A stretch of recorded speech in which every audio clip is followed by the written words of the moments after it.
একদম মাইকের পাওয়ার কত? আপনি কেন এত বড় আয়োজন এটা দিয়েছেন?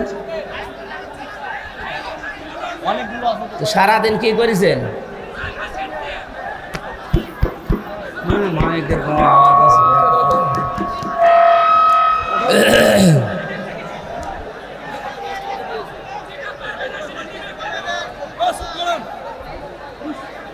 ولا يسأل حميم حميما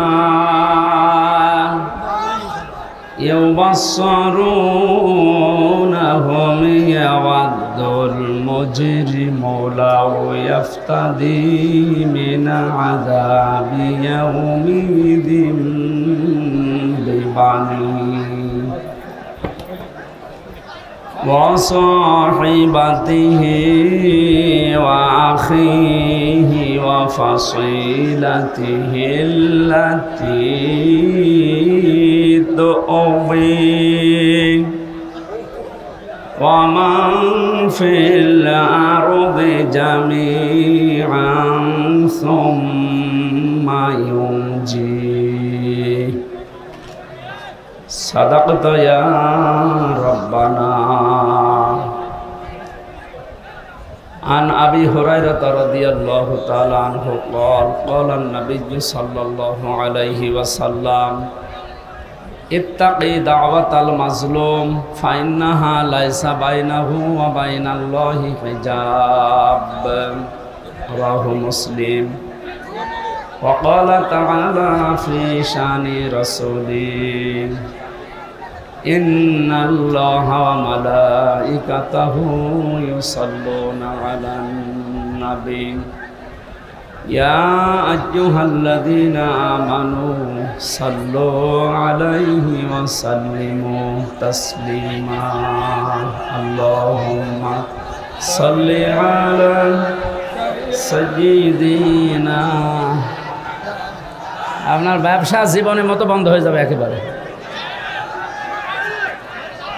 এই মাইক লাগাই হয়ে যাবে।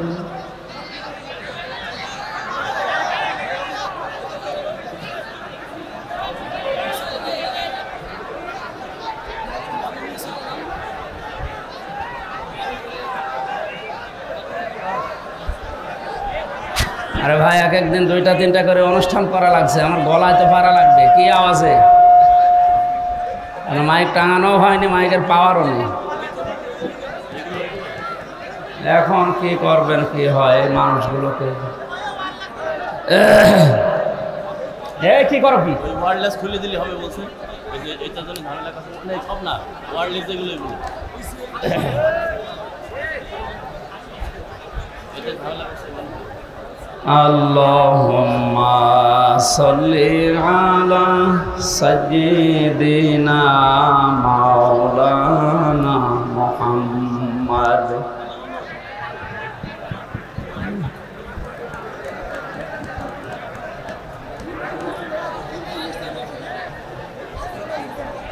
ওয়ালা আলি সাইয়্যিদিনা মাওলানা মুহাম্মদ সুবহানাল্লাহ আলহামদুলিল্লাহ লা ইলাহা ইল্লাল্লাহ। এই কথা বন্ধ করেন, তাড়াতাড়ি ঠিক করেন। সুবহানাল্লাহ আলহামদুলিল্লাহ লা ইলাহা ইল্লাল্লাহ সুবহানাল্লাহ আলহামদুলিল্লাহ।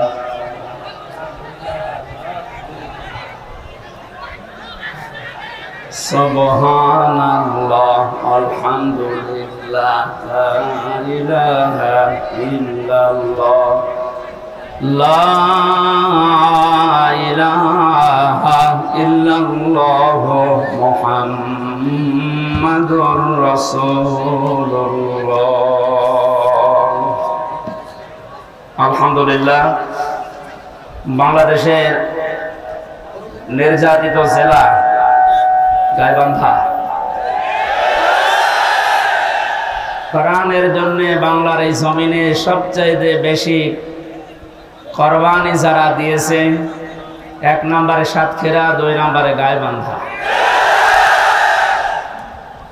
সুযোগ আল্লাহ যখন দিয়েছেন, ইন্নাল্লাহা লা ইউগায়্যিরু মা বিকাওমিন হাত্তা ইউগায়্যিরু মা বিআনফুসিহিম, ততক্ষণ পর্যন্ত আল্লাহ কোনো জাতির ভাগ্য পরিবর্তন করেন না যতক্ষণ তারা নিজেদের ভাগ্য নিজেরা পরিবর্তন না করে। আল্লাহ একটু দয়া মায়া দেখি আমাদের হাতে যখন এনে দিয়েছেন, আমাদের ভাগ্যকে আমরা সুপ্রসন্ন করতে চাই। আমি কিছুক্ষণ আগে শহীদ বাংলার শ্রেষ্ঠ সন্তানের ভেতর অন্যতম শহীদ আবু সাইদের বাড়ি থেকে আসলাম আমার বাবার সাথে, এবং কবর জিয়ারত করে, এজন্য একটু দেরি হয়ে গেছে আসতে।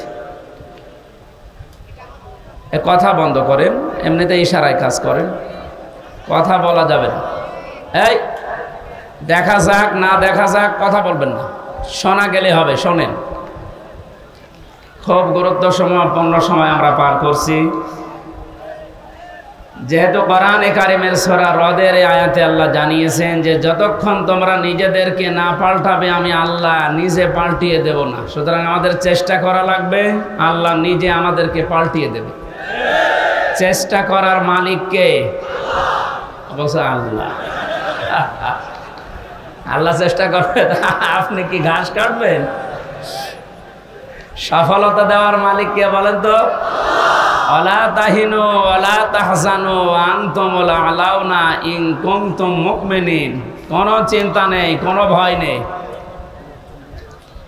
পৃথিবীতে বিপদ যত বড় হোক, ঈমান জাতের ভেতরে আছে, এদের ভয়ও নেই, চিন্তাও নেই, চিন্তার রেখাও এদের কাছে আসে না। তার বাস্তব প্রমাণ ডাক্তার শফিকুর রহমান, এটা জ্বলন্ত দৃষ্টান্ত। এই লোকটা, এত বড় বড় বিপদ আসে, শরীরের ভেতরে চেহারার ভেতরে কোনো চিন্তার লেশ পর্যন্ত আমরা পেলাম না। জেলখানায়ও দেখেছি না, কোনো চিন্তা নেই।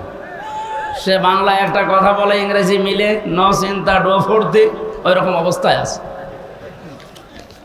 এটা হয় শুধুমাত্র যাদের ঈমান পরিপূর্ণ থাকে তাদের ভেতরে। আমরা আজকের তেলাওয়াতকৃত আয়াতে তাফসীর আকারে কথাগুলো শুনবো ইনশাআল্লাহ। আমি যেটা সূরা রদ থেকে আপনাদের কাছে দিতে চাই, আল্লাহ যেহেতু জানিয়েছেন যে জাতি নিজের ভাগ্য পরিবর্তনের চেষ্টা করে না, আল্লাহ তাদেরকে পরিবর্তন করে দেয় না। সময় আসতেছে এবং আসবেও।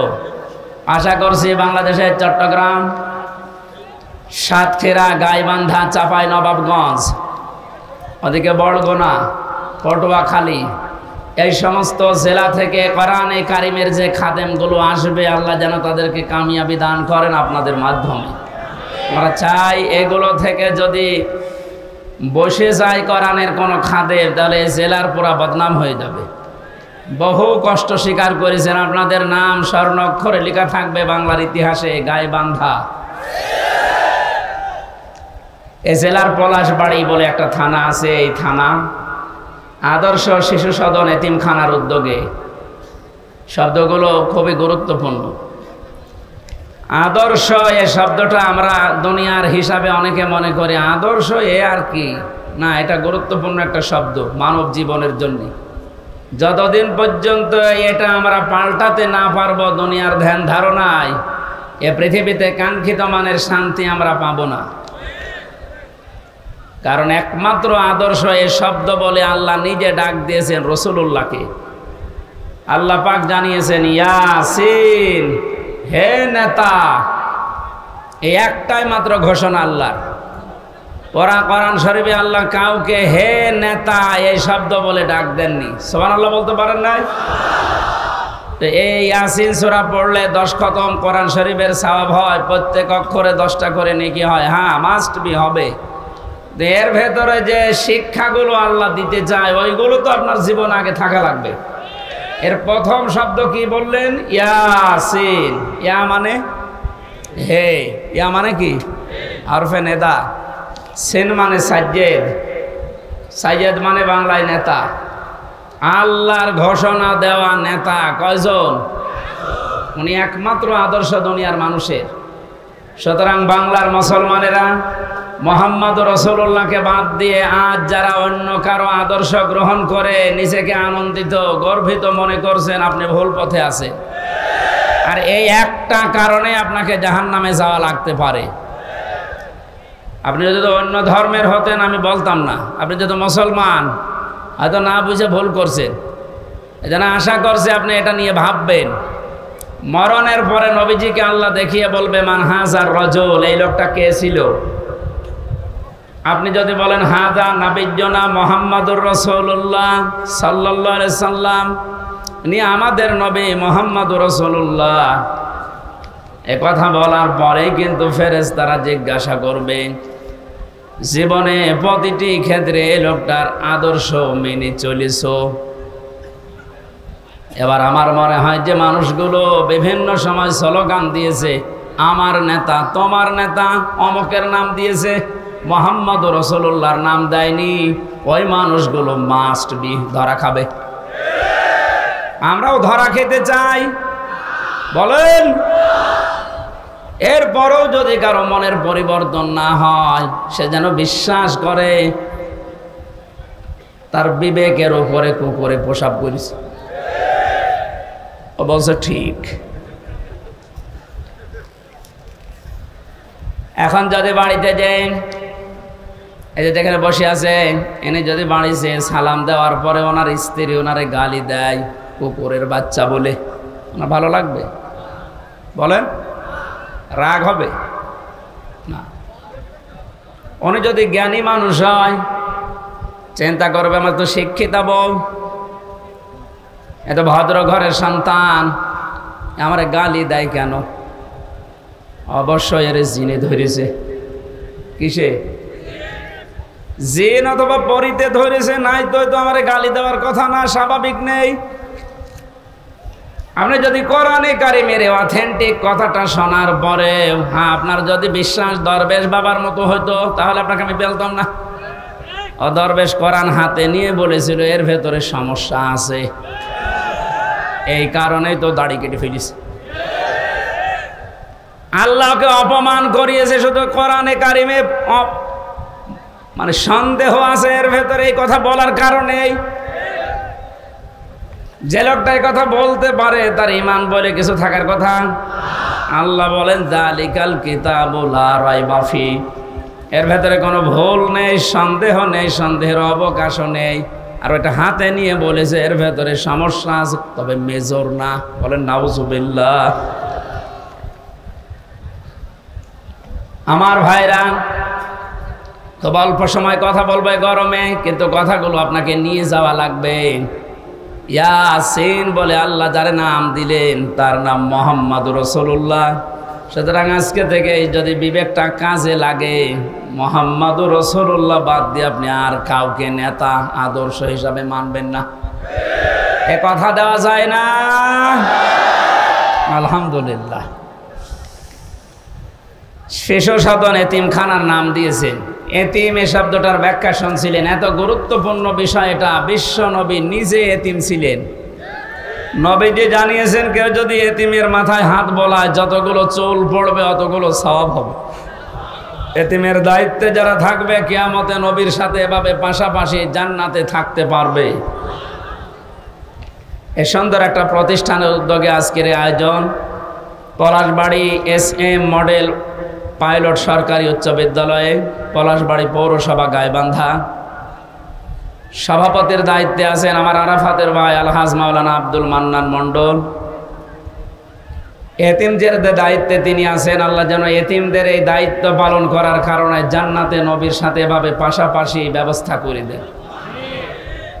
মাহফিলের প্রধান অতিথি সাবেক উপজেলা চেয়ারম্যান গাইবান্ধা সদর, আমাদের অভিভাবক জনাব মোহাম্মদ আব্দুল করিম সরকার, বিশেষ অতিথি মাওলানা নজরুল ইসলাম লেবু, মাওলানা জহুরুল হক সরকার, আরও অনেক মানুষের নাম এখানে দেখতে পাচ্ছি। বিশেষ করে জনাব আবু বকর সিদ্দিক, অধ্যাপক গোলাম মোস্তফা, জনাব আবু তালেব সরকার মাস্টার, শহীদুল ইসলাম মনিরুজ্জামান সহ নাম না জানা মঞ্চে বসা শ্রদ্ধাভাজন ওলামা ইকরাম, সামনে বসা মুসলমান ভাইরা, পর্দার আড়ালের সম্মানিত মা এবং বোনেরা, প্রাণ প্রিয় গাইবান্ধাবাসী, দল মত নির্বিশেষে কোরআনের এই আয়োজনে যারা সাড়া দিয়েছেন ইবাদত মনে করে, এটা কিন্তু এখন ইবাদত চলছে।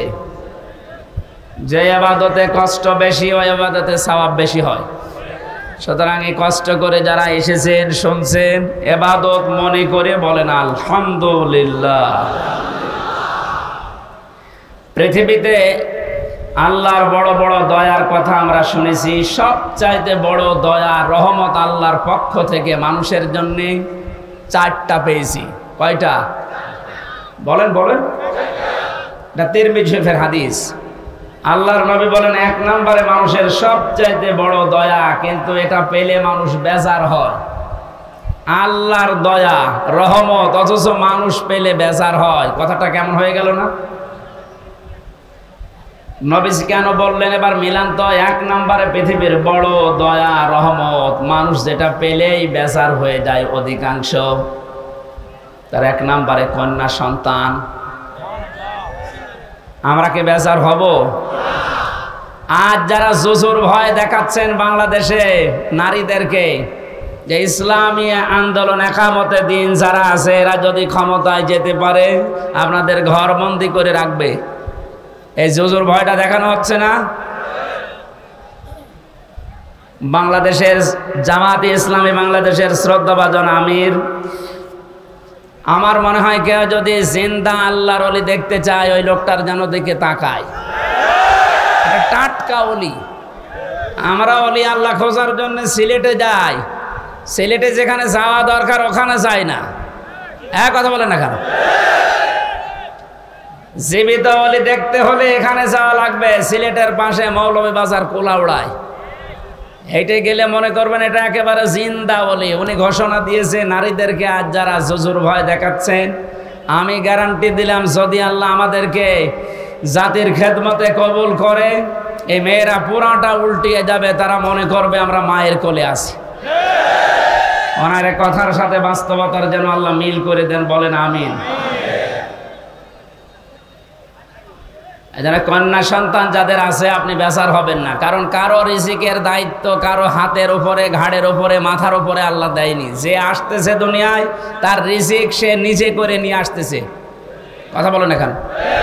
দায়িত্ব যতদিন আপনার উপরে আছে যেভাবে হোক আল্লাহ চালিয়ে নেবে। যেহেতু এটা নবীর কথা যে এটা বড় রহমত, অথচ আমরা বেজার হয়ে যাই। আমার তো আল্লাহ 2টা মেয়ে অলরেডি দিয়েছে, এখন যদি আরো মেয়ে আসে আমার কোনো নারাজি নেই, আমি খুশি। দ্বিতীয় নম্বরে হাদিসের ব্যাখ্যা শুধু বলছে, নবীজি জানিয়েছেন যারা মেয়ের বাবা আছো, মেয়েটা যখন কোনো বাড়িতে আসে ফেরেশতা পর্যন্ত বাড়িতে নাজিল হয়ে যায়। কোন ছেলে আসলে ফেরেশতা নাজিল হয়, কথা কোরআনেও নেই হাদিসেও নেই।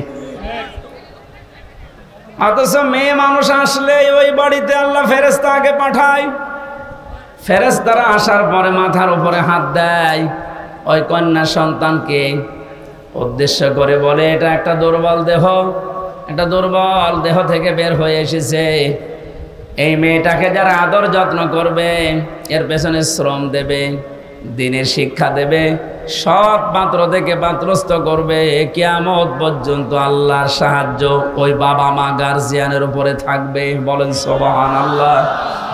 এজন্য আল্লাহর এই বড় দয়া বড় রহমত আমরা যেন বেজার না হই কোনোদিন। মেয়ে হওয়া মানে স্ত্রীর উপরে রাগ না, আপনার রাগ হচ্ছে আল্লাহর উপরে, কারণ ওটা তো আর স্ত্রী বানায়নি, বানিয়েছে কে? দ্বিতীয় নম্বরে পেয়েছি সবচাইতে বড় দয়া আল্লাহর পক্ষ থেকে, অথচ মানুষ বেজার হয়ে যায়, তার নাম মেহমান। নাম কি? এটার সাথে বাস্তবতার মিল আছে। যত ধনী মানুষ হোক, মেহমান আসলেই কেমন যেন মন খারাপ হয়ে যাচ্ছে। অথচ মেহমান যখন আসে নবীজি বলেন সে তার নিজের খোরাকি সাথে নিয়ে আসে। বলেন সুবহানাল্লাহ। বিশ্বনবী জানিয়েছেন 3 নম্বরে বৃষ্টি, 4 নম্বরে আল্লাহর নবী বলেন রোগ ব্যাধি। রোগ ব্যাধি যার যত বেশি হবে তার দুনিয়ার অপরাধগুলো আল্লাহর মাধ্যমে মাফ করিয়ে নিষ্পাপ করে তার কাছে নিয়ে যাবে। সিস্টেম অপর পৃষ্ঠায় দেখুন তিরমিজি শরীফ নবীজি বলেন 4টা বিষয়ে মানুষ আনন্দ পায়, 4টা বিষয়ে মানুষ খুশি হয়, কিন্তু আল্লাহর কাছে সবচাইতে ঘৃণিত নিকৃষ্ট এই 4টা। তার 1 নম্বরে নাম পেয়েছি যৌতুক। এদেশে নেই। সামাজিকভাবে আন্দোলন গড়ে তোলা লাগবে। বৈষম্য বিরোধী ছাত্র আন্দোলনের মাধ্যমে যেহেতু সংস্কার চলছে, আজ বাংলাদেশের সমাজগুলো থেকে যৌতুক নামে এই মানবতার মহা কৌতুক বিদায় করে সংস্কার করা লাগবে। এই জন্যে যতগুলো সংগঠন কাজ করছে মেয়েদের পক্ষে নাম নিয়ে, নারী পক্ষ, নারী স্বাধীনতা আন্দোলন, নারী বিপ্লব পরিষদ, নারী মুক্তি পরিষদ, এদেরকে বলছি এই 53টা বছর পার হয়ে গেল, আজও আপনারা যৌতুক মুক্ত করতে পারেননি। ইসলামের হাতে 5টা বছর তুলে দেন, যৌতুক নামে মানবতার সাথে মহা কৌতুক বাংলাদেশ থেকে মানুষ ঝাঁটিয়ে বিদায় করবে ইনশাআল্লাহ।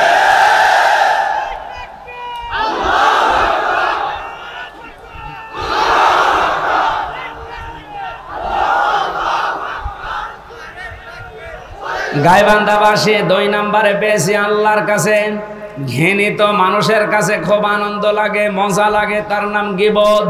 নাম কি? এটা করা যাবে না।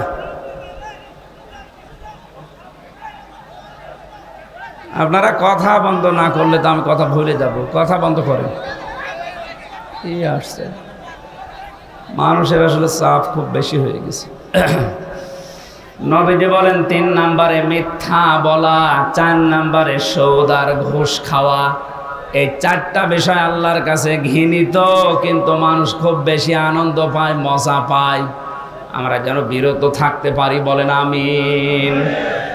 দরুদ আর সালাম পাঠ করি আমাদের নবী। কিয়ামতে যাকে সামনে তোলা হবে আর তার উম্মতদেরকে পেছনে তোলা হবে। এখন নবীর উম্মত আমরা হতে পেরেছি কিনা এটাকে নিজের কাছে জিজ্ঞাসা করি। আল্লাহর নবী জানিয়েছেন আমার উম্মত তো তারা।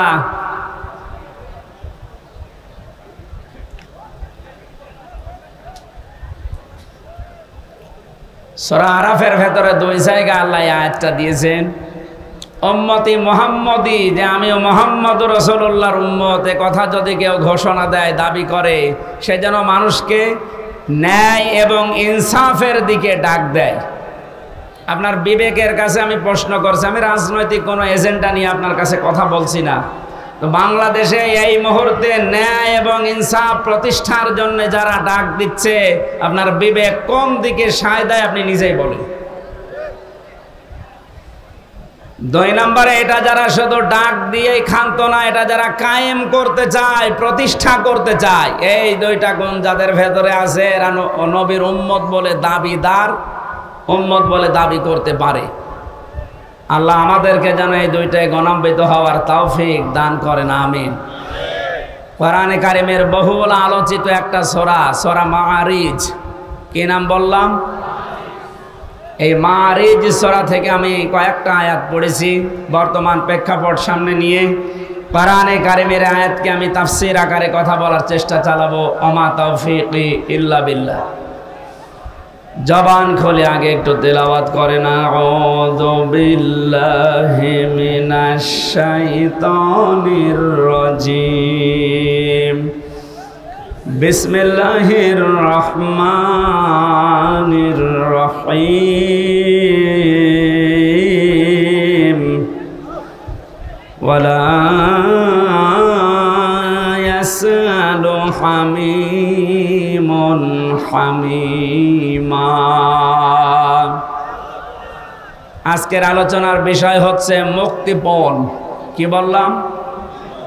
জবান খুলে বলেন, কি বললাম? এটা আমি বানিয়েছিলাম জেলখানায় থাকতে 22 সালে।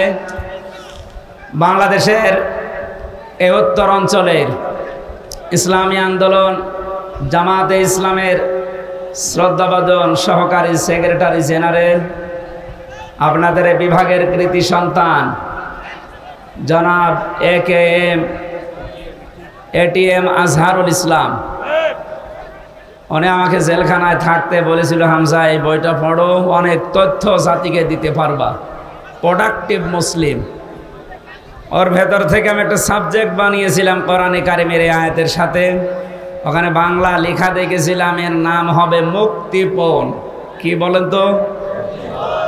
এই শব্দটা নিয়ে আজকে আমরা ব্যাখ্যামূলক কথা বলবো ইনশাল্লাহ। এখনো আওয়াজ আসছে কানে?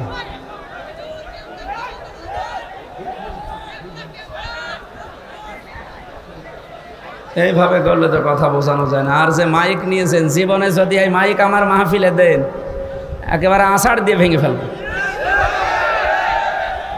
গলাটাই আজকে শেষ করে দেবে। কে মাইক নিয়েছেন আপনি?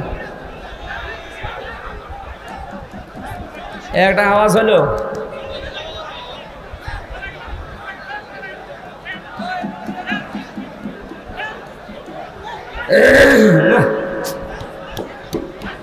ভুল করেছে, আজকে না আসাই ভালো ছিল। ছাতা হাসানের আর মাহফিল কোনোদিন নিবে না।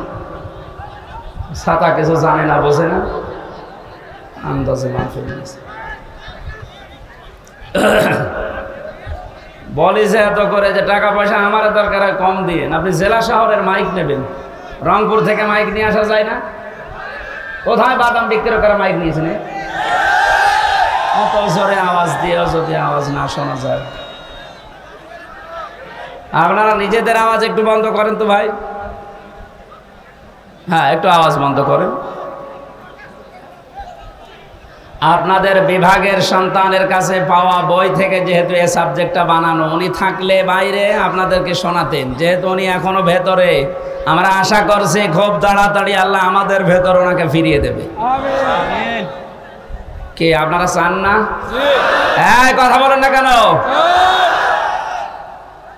মাওলানা মামুনুল হক উনি আমার সাথে পাশের রুমে আমারে ছিল। মাঝে মাঝে জামাতে ইসলামী বাংলাদেশের যে মানুষগুলোকে বিনা অপরাধে ফাঁসি দেওয়া হয়েছে, আমি এই কথা সিঙ্গাপুরে, মালয়েশিয়া কয়েকদিন আগে এখানে বলেছিলাম। এই জালেম যারা এ দেশে 17 বছর জুলুম করে গেল, এই জালেমদের দোসর এখনো ওখানে পালিয়ে আছে। ওরা যে ওই দেশের রাষ্ট্রদূত যারা পররাষ্ট্র মন্ত্রণালয় আছে, ওদের কাছে নালিশ দিয়েছে যে উনি যুদ্ধ অপরাধী যারা মামলার আসামি তাদের পক্ষে কথা বলে। এটা যদি আমার অপরাধ হয়ে থাকে, আবু সাইদ সহ বাংলাদেশের হাজারের উপরে কয়েকদিন 5 তারিখের আগে যারা মানুষকে বিদায় করে দিল, এরা কি মানবতা বিরোধী অপরাধী না? আপনি শুধু নিজের দিকে টানবেন কেন? এরা যারা মারা গেছে এরা মানুষ না?